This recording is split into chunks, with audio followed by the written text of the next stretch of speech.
કે ધરા વિના ધાન ન નિપજે ને કોળ વિના માળો ન હોય, ધરા વિના ધાન ન નિપજે ને કોળ વિના માળો ન હોય, જેસલ અને જકરો નિપજે જેનીમાં હોથલ પદમણી હોય, જેનીમાં હોથલ પદમણી હોય.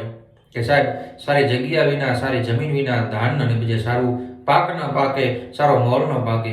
એવી રીતે સારું કુળ ન હોય, સારું કુળ ન હોય તો સારા માણા ના હોય કે મામાને જોવો ને ત્યારે મોહલની ખબર પડે ને કાકાને જોવો ત્યારે કુટુંબની, એમ સારું કુળ હોય તો એ કુળની અંદર માણા હોય.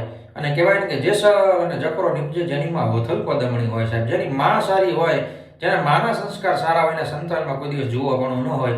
કે જીજાબાઈ હોય ત્યાં શિવાજી જન્મે, કે જીવંતાબાઈ હોય મહારાણા પ્રતાપ જન્મે, રાજભાઈમાં હોય ત્યાં જલારામ બાપા જન્મે, અને વીરકુંવરમાં હોય ત્યાં દાદા જસરાજ જન્મે. અને મારે તમને આજે એક સુરવીરની વાત કરવી છે ત્યારે દાદા જસરાજની.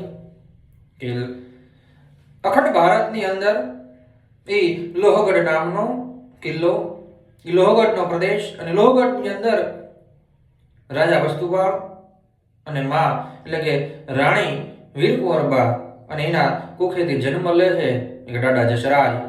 અને દાદા જસરાજ એટલે કેવા કે હરિહર ઘરેનો હોય ને ફળિયામાં કુંજર ફરે, એને વયની વાટું ન હોય કે હેર બચાને ઈ કાગડા હે. અને બાપ કરતા પણ બેટા હવાયા. અને વાત કરી છે દાદા જસરાજની. કે દાદા જસરાજ તો એક દિવસનો સમય છે અને ઉનડકોટ કિલ્લાની અંદર રાણા રઘુપાલ અને રાણા રઘુપાલના દીકરી એટલે કે હરમી કુંવરબા, અને બરોબર માગસર સુદ પાંચમ એટલે કે વસંત પંચમીના દિવસે હરમી કુંવરબા અને દાદા જસરાજના લગ્ન લેવાય છે. માંગલિક પ્રસંગ છે. ધર્મ અર્થ અને કામ અને મોક્ષ, ધર્મ અર્થ કામ અને મોક્ષના 4 ફેરા ફરી સપ્તપદીના 7 પગલાના વચન એકબીજાને આપી અને નવી શરૂઆત દાદા કરવા જઈ રહ્યા છે. અને આ બાજુ ઉનડકોટ ઉપર શમસુદ્દીન નામનો વિધર્મી ચડાઈ કરે છે.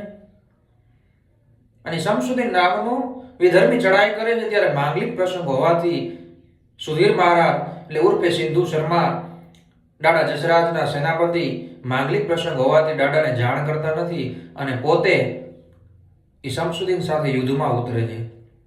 અને આ બાજુ ચોરીમાં દાદા જસરાજ બિરાજમાન થઈ ગયા હોય, આવી ગયા હોય.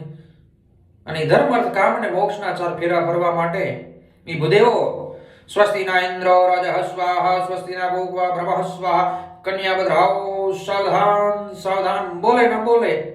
આટલી વારમાં તો એ સિંધુ શર્માનો ઘોડો આવી ચડે છે. અને સાહેબ એ ઘોડો આવે ચોરી બાજુ હાલો આવતો હોય અને કહેવાય એક કહેવત છે કે योद्धा का पैर जब भी पत्थर से टकराए तब भी पहला हाथ तलवार पर जाता है. આવો યોદ્ધો એટલે દાદા જસરાજ. અને દાદા આખી વાત સમજી જાય અને પછી કહેવાય કે ધર્મ અર્થ કામ અને મોક્ષના 4 ફેરા મૂકી, અધૂરા મૂકી અને ગળામાંથી વરમાળા દાદા ઉતારી અને માં જગદંબા ભવાની એ શિહોરી તલવારને હાથમાં લઈને બગાડ સમ કરતા ઘોડા ઉપર ચડે અને શમસુદ્દીન સામે જાય કહેવાય કે યુદ્ધમાં ઉતરે છે. અને યુદ્ધ ઘમાસાણ યુદ્ધ જામ્યું હોય. હાથી વગરના સૂંઢ વગરની હાથી, ધડ વગરના માથા વગરના ધડબાઈ. અને કહેવાય કે દુશ્મનોના રક્તમાં તરબોળ રઘુવંશીઓ લોહરાણાઓ આજે યુદ્ધે ચડ્યા છે, કેસરિયા ચડ્યા છે. અને દાદા જસરાજ એ શમસુદ્દીનનું માથું ઉતારી અને વિજયનો ધ્વજ આખા આકાશમાં ફરકે છે.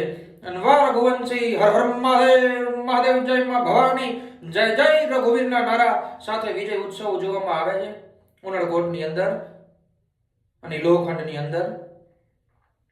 અને કહેવાય કે વિજય ઉત્સવ ચાલતો હોય એટલી વારમાં એક વિધર્મી હિન્દુનો વેશ લઈ અને દાદાને પાછળથી ઘા કરીને દાદાનું માથું ઉતારી લે. સાહેબ દાદાનું માથું ઉતારી લે. અને સાહેબ કહેવાય કે માથડા ઉતર્યા તો ધડ લડ્યા.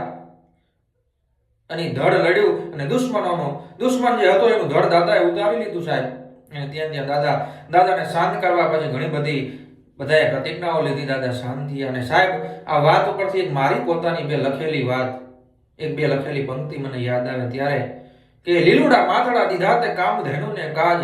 કે લીલુડા માથડા દીધા તે કામ ધેનુ ને કાજ. ધન ધન લોહરાણા દાદા વીર જસરાજ, ધન ધન દાદા લોહરાણા વીર જસરાજ.